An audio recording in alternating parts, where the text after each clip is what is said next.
मेरे प्यारे देशवासियों, आज़ादी के इस पावन पर्व की सभी देशवासियों को बधाई और बहुत बहुत शुभकामनाएं।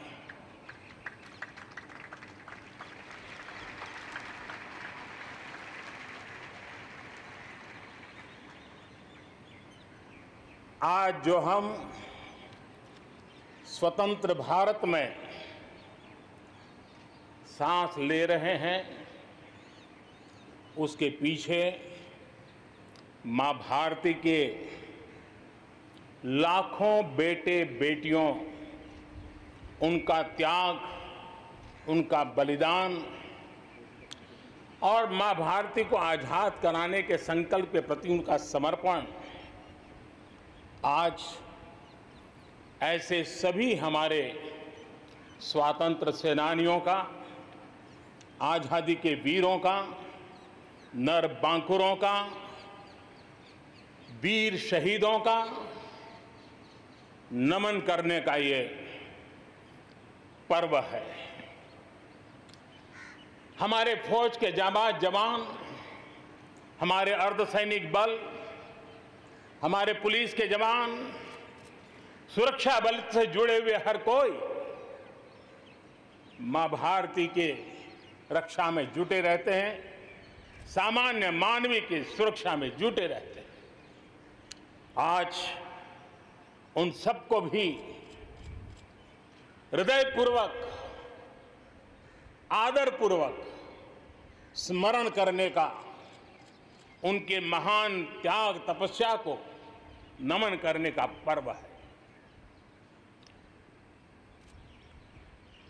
एक नाम और, श्री अरविंद घोष क्रांति दूत से लेकर आध्यात्म की यात्रा, आज उनके संकल्प, उनका जन्म जयंती है। हमें उनके संकल्पों को, हमारे संकल्पों को पूर्ण करने के उनकी तरफ से आशीर्वाद बने रहे। हम एक विशिष्ट परिस्थिति से गुजर रहे हैं। आज छोटे छोटे बालक मेरे सामने नजर नहीं आ रहे। भारत का उज्जवल भविष्य क्यों? कोरोना ने सबको रोका हुआ है। इस कोरोना के कालखंड में लक्षावधि कोरोना वॉरियर्स, चाहे डॉक्टर हो, नर्सिस हो, सफाई कर्मी हो, एम्बुलेंस चलाने वाले लोग हो, किस किस के नाम गिनाऊंगा। उन लोगों ने इतने लंबे समय तक जिस प्रकार से सेवा परमो धर्मः इस मंत्र को जी करके दिखाया है, पूर्ण समर्पण भाव से मां भारती के लालों की सेवा की है, ऐसे सभी कोरोना वॉरियर्स को भी मैं आज नमन करता हूं। इस कोरोना के कालखंड में अनेक हमारे भाई बहन इस कोरोना के संकट में प्रभावित हुए हैं। कई परिवार प्रभावित हुए हैं। कईयों ने अपनी जान भी गंवाई है। मैं ऐसे सभी परिवारों के प्रति अपनी संवेदनशीलता प्रकट करता हूं और इस कोरोना के खिलाफ मुझे विश्वास है 130 करोड़ देशवासियों की अदम्य इच्छा शक्ति, संकल्प शक्ति हमें उसमें भी विजय दिलाएगी और हम विजयी होके रहेंगे। मुझे विश्वास है कि पिछले दिनों भी हम एक प्रकार से अनेक संकटों से गुजर रहे। बाढ़ का प्रकोप, खास करके नॉर्थ ईस्ट, पूर्वी भारत, दक्षिण भारत, पश्चिमी भारत के कुछ इलाके, कहीं लैंडस्लाइड, अनेक दिक्कतों का सामना लोगों को करना पड़ा है। अनेक लोगों ने अपनी जान गंवाई है। मैं उन परिवारों के प्रति भी मेरी संवेदना व्यक्त करता हूं और राज्य सरकारों के साथ कंधे से कंधा मिलाकर के ऐसी संकट की घड़ी में हमेशा देश एक बनकर के, चाहे केंद्र सरकार हो, राज्य सरकार हो, हम मिलकर के तत्काल जितनी भी मदद पहुंचाने का प्रयास कर सकते हैं, सफलतापूर्वक कर रहे हैं।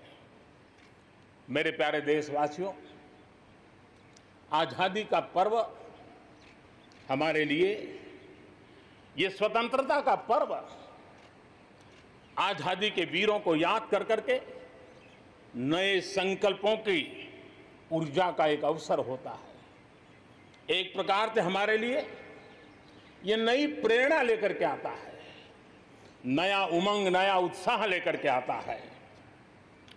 और इस बार तो हमारे लिए संकल्प करना बहुत आवश्यक भी है और बहुत शुभ अवसर भी है, क्योंकि अगला जब हम आजादी का पर्व मनाएंगे तब हम 75 वर्ष में प्रवेश करेंगे। ये अपने आप में एक बहुत बड़ा अवसर है और इसलिए आज आने वाले 2 साल के लिए बहुत बड़े संकल्प लेकर के हमें चलना है। 130 करोड़ देशवासियों को चलना है। आजादी के 75 वर्ष में जब प्रवेश करेंगे और आजादी के 75 वर्ष जब पूर्ण होंगे, हम हमारे संकल्पों की पूर्ति का एक महापर्व के रूप में उसको भी मनाएंगे। मेरे प्यारे देशवासियों, हमारे पूर्वजों ने अखंड एक निष्ठ तपस्या करके त्याग और बलिदान की उच्च भावनाओं को प्रस्तावित करते हुए हमें जिस प्रकार से आजादी दिलाई है, उन्होंने न्यौछावर कर दिया है। लेकिन हम ये बात न भूलें कि गुलामी के इतने लंबे कालखंड में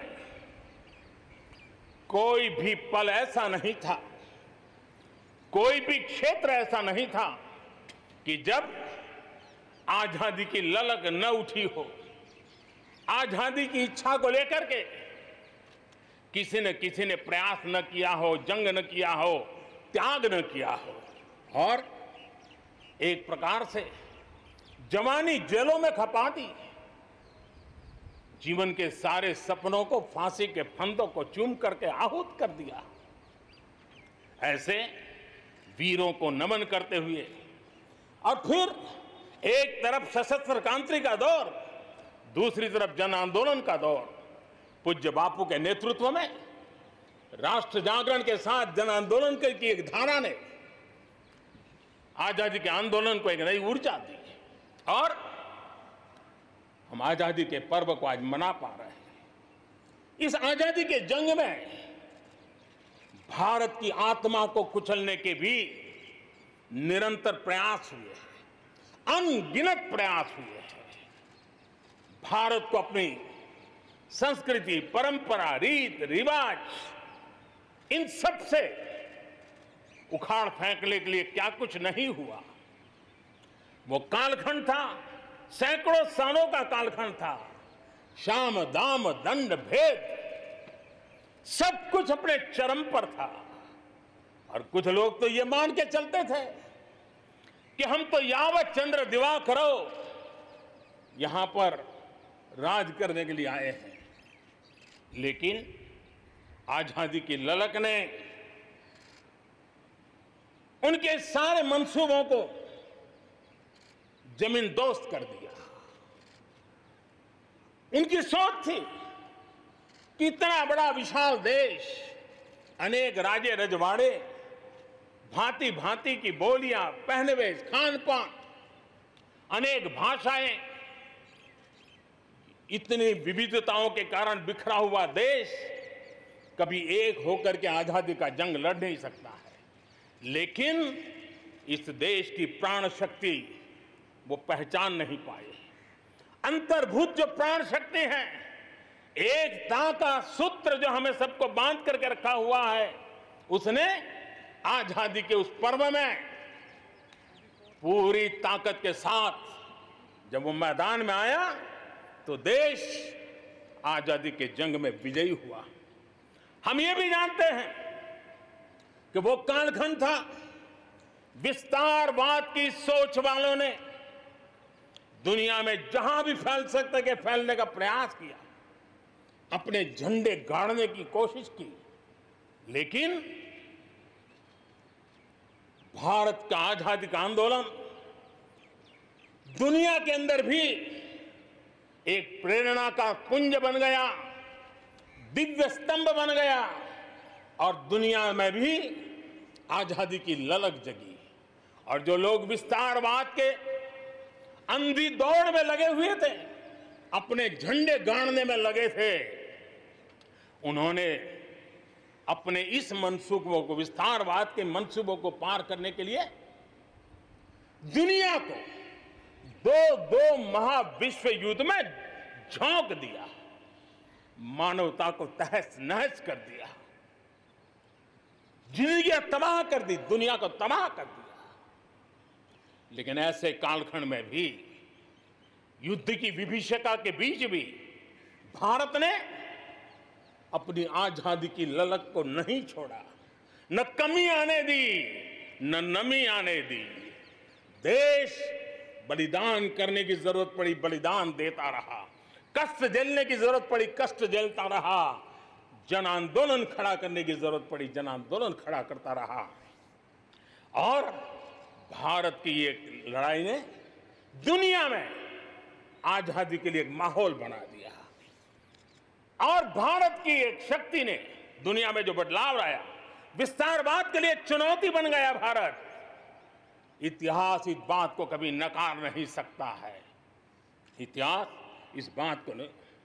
मेरे प्यारे देशवासियों,